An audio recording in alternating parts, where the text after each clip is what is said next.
Boa tarde, Daniel. Boa tarde para quem nos acompanha em casa.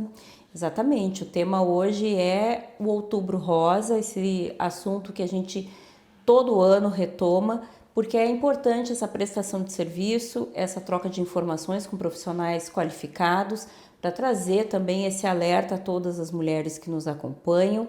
Importante falar sobre a saúde de uma maneira geral, mas neste mês em específico a gente trata desse assunto para trazer esse alerta importante sobre o cuidado com a saúde da mulher. Do meu lado está o médico Rodrigo Quevedo, ele que é mastologista e atua no Centro Regional de Oncologia aqui do Hospital de Caridade de Cachoeira do Sul. A gente vai bater um papo aí, trazendo um pouco de informação sobre esse tema específico, né, Rodrigo? Cuidado com as mamas e principalmente falando sobre o diagnóstico de câncer de mama. Antes da gente iniciar esse papo, a gente estava conversando aqui, falando sobre a importância de se manter principalmente otimista, independentemente do tipo de diagnóstico que você vai receber, né, Rodrigo? Porque mesmo no diagnóstico de um câncer, isso não representa necessariamente uma sentença de morte, né? Boa tarde. Boa tarde, tudo bem? Realmente, o diagnóstico de um câncer de mama, muitas pacientes acabam achando que já é a sentença de morte. E a minha tarefa principal é quando chega uma paciente já diagnosticada, é eu tentar me manter otimista, né? Mas eu me mantenho otimista não porque eu estou mascarando uma verdade da paciente. Estou falando a verdade, né? Quando eu estou otimista, o que eu quero dizer para ela é que com os novos tratamentos, com os diagnósticos precoces, com a melhora das cirurgias, a taxa de cura das pacientes é mais de 90%, né? Então é muito mais fácil uma paciente sobreviver a um câncer de mama do que ela morrer de um câncer de mama. E isso é o que eu tento falar sempre quando chega essa paciente com o resultado de um anátomo patológico, de uma biópsia dizendo que ela apresenta um câncer de mama. E é importante isso porque, de uma maneira geral, manter esse pensamento também é uma forma de motivar essa pessoa a estar comprometida com esse processo de tratamento e de cura também, né, doutor? Sim, nas pacientes que estão mais otimistas, que acabam entendendo desse bom prognóstico do câncer de mama, é um dado pessoal, eu vejo que essas pacientes acabam levando muito melhor os tratamentos, né? Se a paciente acaba se abatendo ou ficando muito queixosa mais sobre a doença e não pensando no processo da cura, todo esse tratamento vai ser mais penoso para ela, vai ser mais difícil dela tolerar uma quimioterapia, dela ter uma boa recuperação pós-operatória, dela encarar os efeitos de uma radioterapia. Então, o que eu vejo também no meu dia a dia, as pacientes que são mais otimistas, elas levam um tratamento muito melhor. Não estou dizendo que os efeitos colaterais dos tratamentos vão ser amenizados, né? Mas vai muito do ponto de vista e como a pessoa encara, né, um diagnóstico e o processo do tratamento. Como identificar que eventualmente eu posso ter um câncer de mama? Um diagnóstico precoce, a nossa meta é conseguir diagnosticar tumores abaixo de 2 centímetros. Quando a gente tem tumores abaixo de 2 centímetros diagnosticados, a gente sabe que a taxa de cura ela aumenta, ela é maior, independentemente do tipo de câncer de mama. Então, se a gente conseguir detectar tumores menores ainda, é melhor ainda, né? Mas isso é mais difícil a gente conseguir. Mas eu vejo que cada vez que as pacientes fazem as mamografias rotineiramente e não pulando o tempo necessário, que é entre a cada ano, a gente vê que consegue detectar lesões muito precoces, né? Lesões que talvez ainda nem são câncer, mas a gente fazendo uma cirurgia, a gente retira essa lesão em que ela iria se tornar câncer e ela não se torna. Então, quando eu falo em diagnóstico precoce, eu falo das pacientes que acabam fazendo a mamografia e acabam achando alguma alteração que naquele futuro, 1 ano, 2 anos, evoluiria para um câncer e a gente consegue interferir antes, a gente consegue agir antes nessa alteração, evitando que isso se torne um câncer de mama. Essas lesões, esses pequenos tumores de 2 centímetros podem ser tateáveis, podem ser identificados num autoexame, não, né? Não, o autoexame ele é importante para as pacientes conhecerem um aspecto da sua mama. Então, a paciente que nunca se olhou no espelho para ver o aspecto da mama, do mamilo, da pele, da mama, é importante que elas façam isso para elas reconhecerem como que é a sua mama nesse momento, para caso tenha alguma alteração, elas acabam percebendo, agora meu mamilo está para dentro, ele não era para dentro. Então, é um sinal de alerta isso. A minha pele tem uma parte que está repuxada ou está para dentro, que também não era antes, né? Ou até em palpar alguma alteração que a paciente não percebe. Mas quando a paciente palpa, quando ela encontra alguma coisa palpável, essa alteração ela já é sintomática, né? Então é melhor que a gente encontre pacientes com lesões assintomáticas, que pacientes que não sintam nada, né? E como é que a gente vai fazer para as pacientes encontrarem lesões iniciais, em que elas não sentem nada, que elas não palpam nada? Seria com os exames de imagem, principalmente a mamografia. E aqui a gente entra num ponto bem delicado, né, doutor?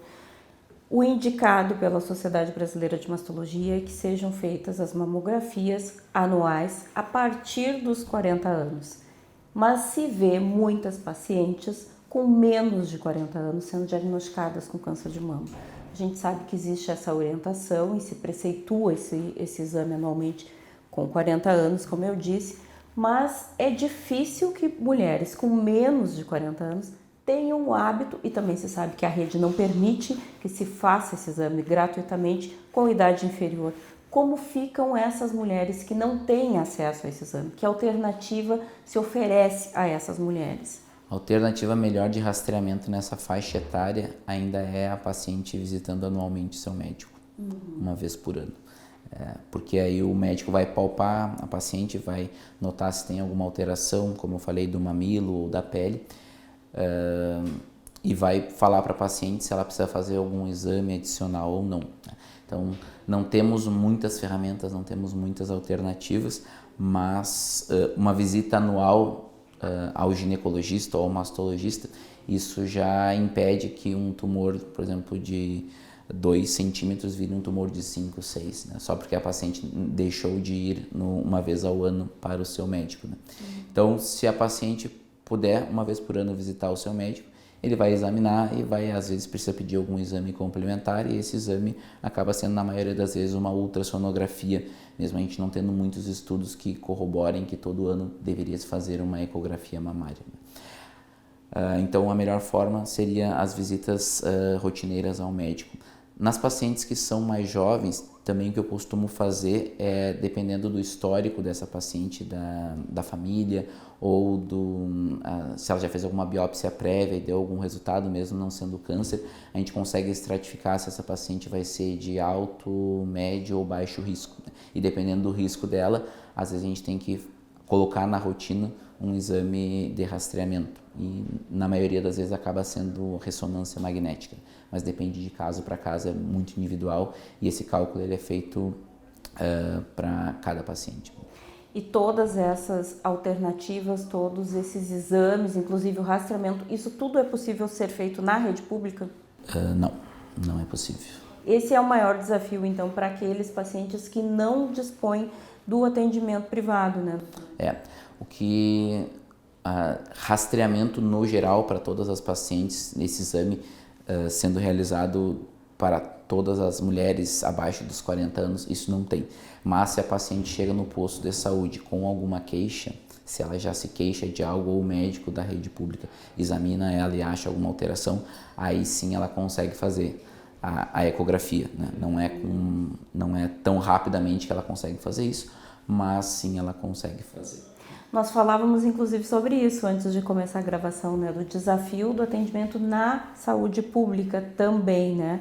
Essa discussão de que tipo de rastreamento pode ser feito, da baixa dessa faixa etária, de como isso poderia ser otimizado para mulheres com menos de 40 anos, né? Existe essa discussão já, o senhor falava? Existe, não é um desafio de toda a sociedade médica, porque a gente não gosta de ver pacientes, nenhuma paciente com câncer de mama, mas nas pacientes mais jovens acaba sendo mais difícil, né? Tu dar esse diagnóstico e tu falar desse diagnóstico mesmo a gente sendo positivo e mostrando que as chances de cura são grandes, mas nas pacientes mais jovens essa cura ela baixa um pouco, né? Abaixo dos 90%. Então a preocupação nossa como médico é descobrir uma maneira que a gente faça um rastreamento geral em todas as pacientes abaixo dos 30 anos e descubra tumores pequenos também, em que se é possível fazer menos cirurgia, menos tratamentos também. É um desafio. Fatores de risco, acho que é importante também a gente destacar. Estou em casa agora assistindo essa reportagem, assistindo essa entrevista, de que forma eu posso cuidar da minha saúde para minimizar, pelo menos, exceto as questões genéticas, né, que isso é impossível a gente evitar, mas em termos de cuidado, para evitar ou minimizar ao máximo o risco de ter ou desenvolver um câncer de mama. O principal fator de risco que eu sempre converso com os pacientes é a obesidade. A obesidade ela aumenta até 5 vezes, 500%, o risco de se ter um câncer de mama em uma paciente que não iria desenvolver esse tumor pela parte genética. Então, a obesidade é onde a gente consegue falar para a paciente, dizer, ó, você está acima do peso, e isso se torna um fator de risco. É melhor quando a gente fala isso antes da paciente desenvolver um câncer, porque depois, quando as pacientes desenvolvem um câncer, elas acabam perguntando, doutor, por que isso aconteceu? E aí, muitas vezes eu tenho que falar para elas que o principal fator de risco é a obesidade. O bom é que a obesidade ela é reversível, né? É um fator de risco modificável. A gente consegue modificar, passar de uma paciente que é obesa para uma paciente não obesa, né? E, além disso, a gente tem um aliado importante, que nas pacientes que não são obesas e não praticam exercícios físicos, esse risco também de ter um câncer de mama, ele é um pouquinho maior. Então, as pacientes que são sedentárias, não fazem nenhum exercício, elas acabam tendo um pequeno fator de risco para o câncer de mama. Não comparado à obesidade, mas sim a gente sabe que as pacientes que fazem exercícios físicos regularmente, a taxa de câncer de mama nelas é bem menor. Então temos duas opções boas, né? Pedir para a paciente diminuir o peso, né? E é possível, isso é não fácil, não é, mas ele é possível, é modificável, e inserir na sua rotina no mínimo 3 vezes por semana qualquer tipo de exercício físico, de preferência um que tenha mais aeróbio, que a paciente acabe gastando mais calorias. E aqui a gente está falando de obesidade de uma maneira geral, sobrepeso, obesidade mórbida, todos os fatores de risco estão incluídos mesmo no sobrepeso? Mesmo no sobrepeso. Quanto mais essa paciente vai ficando de sobrepeso para obesidade 1, 2, 3, esse fator de risco ele vai aumentando também. Em qualquer faixa etária? Se sabe mais nas pacientes que são pós-menopausa, as pacientes que já pararam de menstruar. Mas o benefício do exercício físico ele acaba sendo para todas as faixas etárias. Obrigada por dispor do seu tempo e nos trazer essas informações tão valiosas aí para a saúde de todas nós, mulheres. Obrigado. Tá certo, Daniel Nunes. Então, conversei com o Rodrigo Quevedo, mastologista, que nos trouxe informações aí não só sobre o cuidado com as mamas, mas deixou um recado importante para a saúde de todas nós mulheres, o controle da obesidade. Essa foi a dica de ouro que fica para todas nós, não só no cuidado com e a prevenção ao câncer de mama, mas com a saúde de uma maneira geral.